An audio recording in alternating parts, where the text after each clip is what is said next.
What I've got here is the CRKT Ripple. This is the stainless steel version. There's also one with aluminium handle. And this knife can be found for around $80 to $100. The blade is made of what seems to be kind of an exotic steel, Acuto 440. At least I haven't been able to find much information about it at all.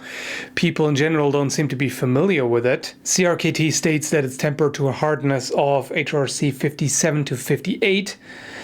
And on their website, there's also a list of various stainless steels with their specifications. And they list Acuto Plus, which may be a variation. At least they list it with a hardness of 59 to 60, which is a little harder than this. So it may be slightly different. The Acuto Plus is listed with a carbon content of 0.9 to 0.95 and also has a relatively high molybdenum content, which increases the hardness, toughness, tensile strength, wear, and abrasion resistance, which I would assume is probably fairly similar to this. The Acuto Plus seems a little harder, but otherwise it should be relatively similar. So based on what little I could find, this should probably perform a little better than 440C. So definitely not a bad steel from what I can tell. It has a relatively high hollow grind, which improves its cutting ability. And speaking of cutting, this here is the sharpness out of the box.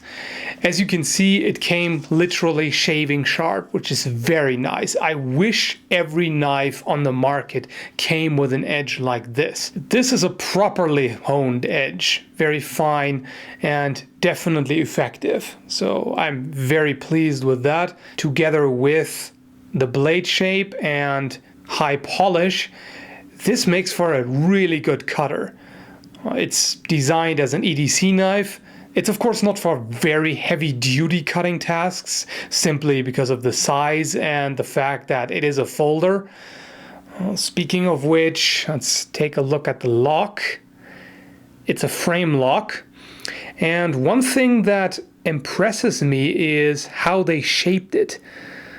Hopefully you'll be able to see this. They actually shaped it so that it fits very well with the cutout at the bottom of the blade. It's flush overall, and it has as much contact with the blade as you can possibly have. So this is a very secure type of lock. Blade centering is perfect. As you can see, it has quite a fine point. Not so fine that I would be worried about it breaking, but fine enough that you can do very good tip cuts and do some fine work. The handle is made of 420J stainless steel with bronze titanium nitride coating, and it looks extremely nice. Of course, this is a personal taste thing, but I just really like it. The bronze looks very neat. It's kind of an antique bronze. The surface here, of course, offers a lot of traction, maybe a little too much. When you're trying to cut something that offers a lot of resistance, like this ballistics gel, you can definitely notice that it's getting a little uncomfortable on the hand because the surface digs in a little bit.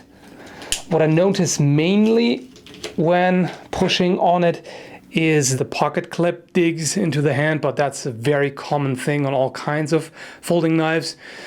Speaking of the pocket clip, it's one position only, which is a little frustrating. Once again, the lefties are screwed, but at least on the website they tell you that it's one position only. That's quite nice. And this is also, by the way, something that I really like about CRKT, that they are very detailed with their information on the website. They give you all the materials and to tell you the hardness and quite a variety of information, so you don't have to look that up on other sites. Aside from the clip, it's quite low profile.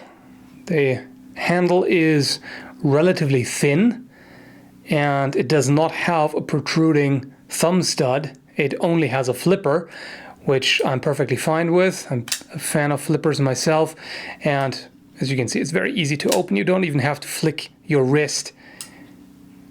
You can just open it with the flipper just by pressing on it. So that's quite nice. The lockup is rock solid. No complaints whatsoever. This has pretty quickly become one of my favorite EDC folders, mainly because of the effective blade that cuts really well because of the sharpness and the hollow grind.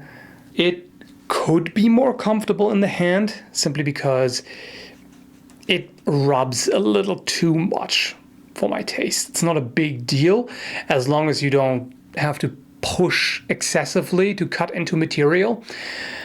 But it would be nice if it wasn't quite, like the surface wasn't quite as deep here.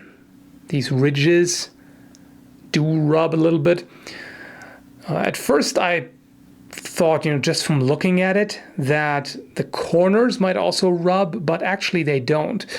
Hopefully you'll be able to see this. If you look closely, they added another bevel there. So it's not just a steep angle here at the corner, but that bevel may not seem like much, but it does prevent the handle from rubbing unnecessarily. On the edges here, it does feel somewhat rounded, so that's not a problem. And as you can tell, the overall shape is quite ergonomic. There's a nice finger choil here, and it definitely sits nicely in the hand. It's really just that these ridges are a bit too much in my opinion. So that's pretty much the only thing that I would personally change on this. Otherwise, it's an extremely nice folder. And one important factor to consider, of course, is the price. If you were to ask me if I think that this knife is worth $100 or $80, depending on exactly where you get it from, I'm not quite certain about that, simply because I didn't find enough information about the steel. From using it so far, I have a rough idea about it. I don't have any problems with it.